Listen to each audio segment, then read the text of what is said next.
रुकी ना भैया एगो हमरा बात याद पड़ गइल बा। हमनी कहीं गए रहनी जब प्रोग्राम में कहां के जाए के जात रहनी जतले सोचनी जा कि थावे मंदिर भेटाई त सोचनी जा कि दर्शन कर ली जा तो वही जावे जा त एगो लड़की फॉर्च्यूनर से उतरतिया आ हाई हील के सैंडल पहनले बिया आ जगत ने ओकर भाव के बा भैया केहू के लगे गमछी बा दे बोलो मैं आदमी गमछी लगोले बा ई माई के चुनरी है महकत नहीं खेने कोई एक है खिचड़ी के धोइल बा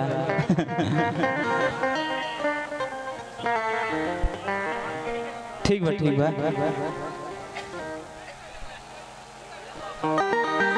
देखिए ओकर भाव केंगा बा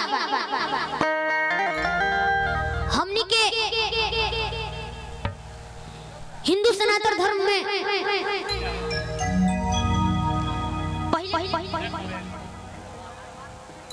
देखी पहले के लोग केंगा रहत रहल आ केंगा गावत रहल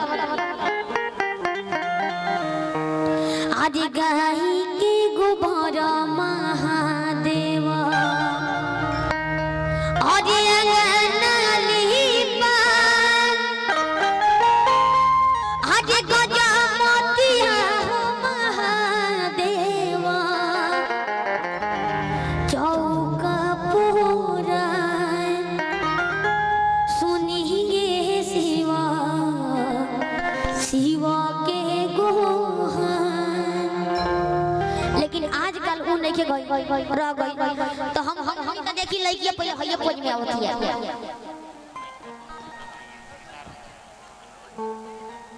हइये पोज में लइकी आवत है और देखी हाई हील के सैंडल पहनले बिया ओकर माई पूछत है बेटी कहां जाता रो तो पता बा का कहती है कि जा रही हूँ माता जी का दर्शन करने हम देखनी तो कहनी माई के दर्शन करे दिया बुझाते नहीं कि हाई हील के सैंडल पहनले बिया आ दुपट्टा देखिए और माई के इंटरव्यू ले आए रहे ओए तो ओकरा बाद देखो तनी कि बिना सैंडल खोलले माता जी के मंदिर में घुस गई आ जाके पता बा का कहतिया हाय हम कहनी कि माई के दर्शन करे आलिया कि माई के इंटरव्यू ले आलिया ले आए रहे आ तनिया देर में बाय मॉम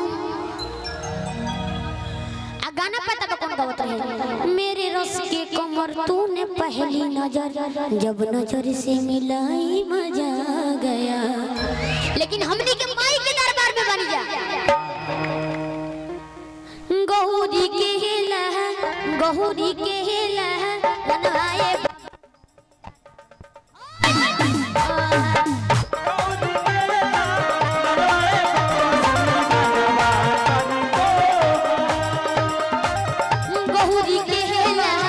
गौरी के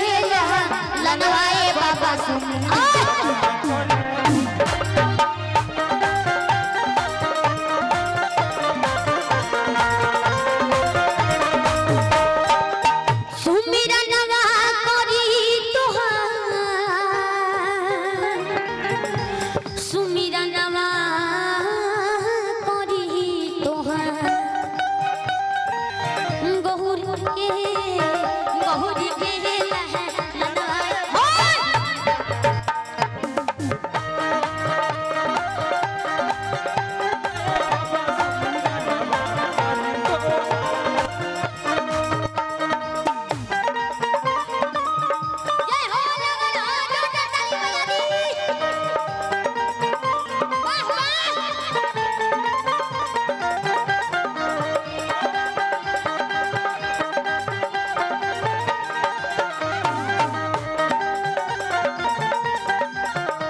का भैया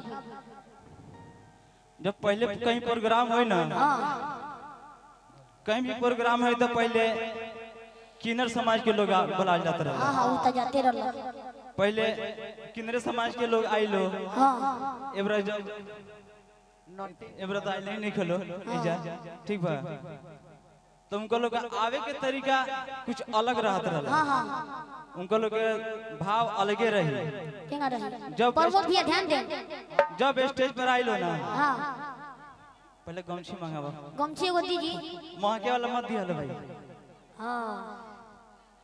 यो 2 दिन से कम के ना खिद भाई ना ठीक भाई हाँ ठीक बा नए बा कौन भाव में आवलो उनको लोग के चले के हाँ तरीका अलग रहे केना रहे हां ये पोज केना पूछो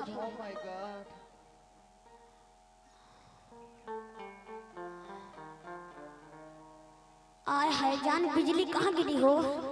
तारा मौसा के करे जा पर दो गला के क्या अपना घरों ना जाके मजाक करता जा हम तो बारिश के बात करने की बिजली कहाँ गिरी ना दादा के ना इनका मौसा के बोलो उनको लोग के हाँ साड़ी पहनने के स्टाइल हाँ ठेवना के ऊपरे रहत रहला हाँ हाँ ठेवना के कब ऊपरे रही हाँ हाँ आ जब आई लो हाँ अब चढ़ी लो भैया स्टेज ध्यान दे पर, जब सीढ़ी पर लात धरी लो तब ध्यान ढोलक पर चली लो खोले के पर चली लो हाँ अब फिर सुमिरन में से स्टार्ट हो जाएगी चली तो केंगा चलत रहलो ओ माँ आय हाय आय आय आय आय गहुरी के लह गहुरी के लह लगाए बाबा आय हाय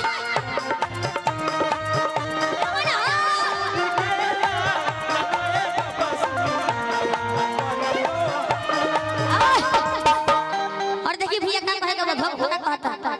अरे तो हाथिया के सूढ़ पवला हम मनुष्य के तनवा आई हमरा बड़ भैया के तरफ से बहुत बहुत रुपया का पुरस्कार आई मैं यहाँ पे असली कृपा बनैले रह आ सब देवता में पहिले होला सुमिरनवा एकरा के खोलिया नहीं के जाएगे मुर्गी से आगे मुर्गी से आगे भोजपुरिया समाज में भोजपुरिया समाज में आ हाथी जब के सूढ़ पवला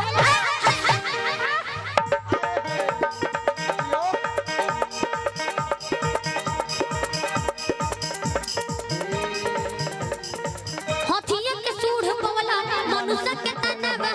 सब देवता में पहिले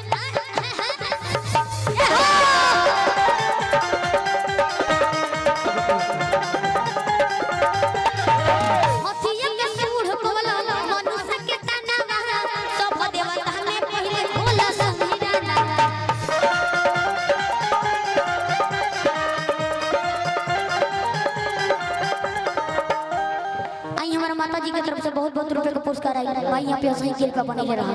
जय हो आज तुम सके अरे हलवाई बाबा अरे बाबा मूसा के मूसा के हलवाई बाबा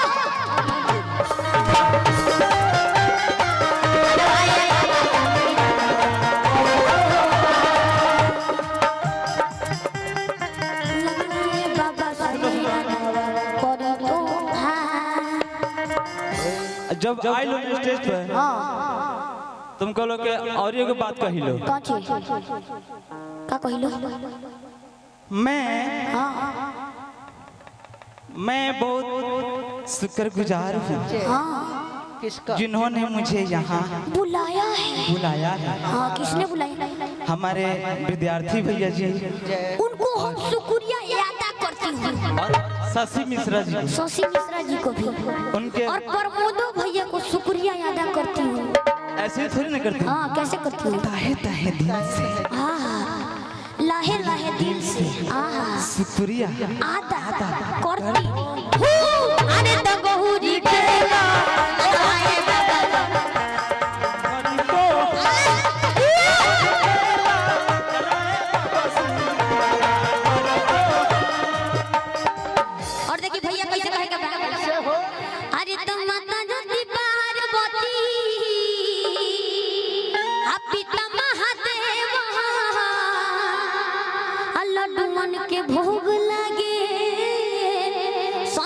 करे से एंगा कहां के लोग आवेला आरा बलिया बक्सर हमनी के सिवान छपरा में चल जाई अरे माता ज्योति अरे प्यार बहुत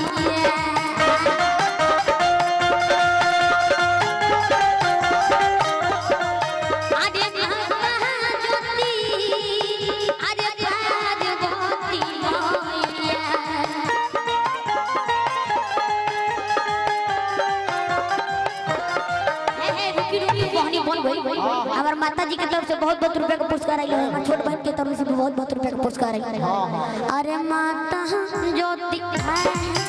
अरे प्यार बहुत मैया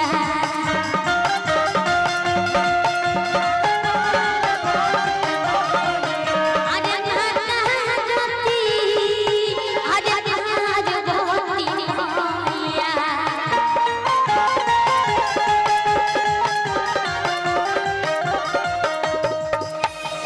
माता ज्योति पार्वती पिता महादेव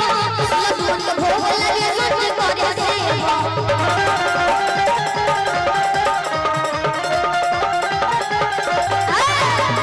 यो खाली नजर जाए हम मुड़की बा आ माता ज्योति पार्वती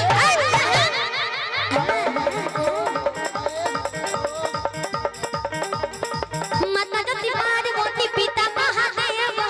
लड्डू के भोग लगे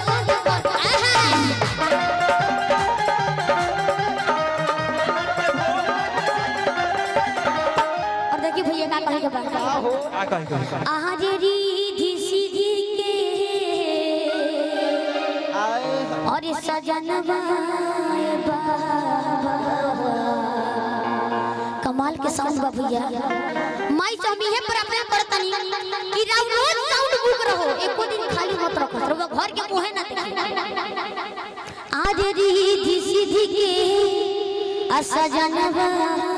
बाबा अरे बाबा बाबा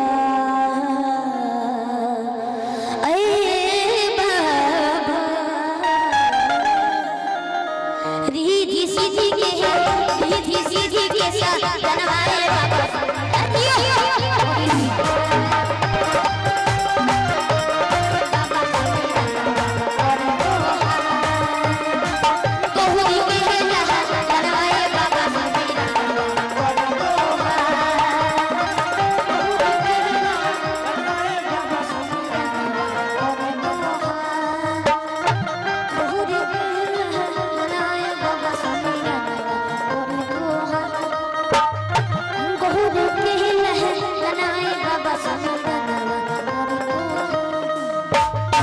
बहुरी के लहर बनाए बाबा समीरा दादा